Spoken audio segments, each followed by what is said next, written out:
नमस्कार मंडळी, आपण पाहत आहोत शेगाव लाईव्ह। आपण बघूया पत्रकारावरील हल्ल्याबाबत एक मोठी ठणठणीत बातमी। तर सुरुवात करूया आपण। लोकशाहीचा चौथा स्तंभ असलेले पत्रकार आज स्वतः अन्यायाला बळी पडत आहेत। बुलढाणा जिल्ह्यातील पत्रकार संघ खामगाव यांनी मुख्यमंत्री देवेंद्र फडणवीस यांना दिलेले निवेदन सध्या चर्चेत आहे, कारण हे निवेदन फक्त कागदावरच नाही तर पत्रकारांच्या जीवांशी जोडलेलं आहे।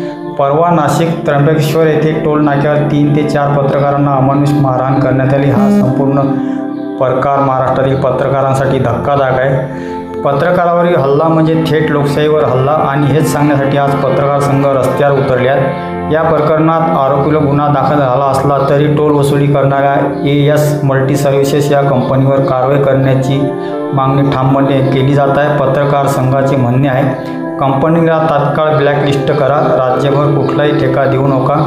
आश्चर्याची बाब म्हणजे नोव्हेंबर 2019 पासून पत्रकार संरक्षण कायदा अस्तित्वात असूनही आजवर 300 पेक्षा अधिक पत्रकारांवर हल्ले झाले आहेत। मात्र केवळ 43 प्रकरणांमध्ये कायदा लागू झाला आहे। उर्वरित ठरलं फक्त कागदावरचं आश्वासन।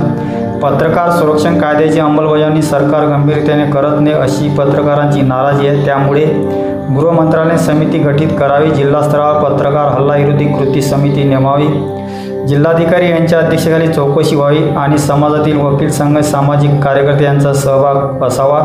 पत्रकारांचा हल्ला हा केवळ काही व्यक्तीवरचा हल्ला नाही तर तो लोकशाहीच्या आवाजावरचा हल्ला आहे। आता सरकारने ठोस पावले उचलली नाही तर उद्या बोलणं थांबेल आणि मग लोकशाहीचा चौथा स्तंभ कोसळेल। शेगाव लाईव्ह सोबत राहा, तुमचा आवाज आम्ही पोहोचत राहू।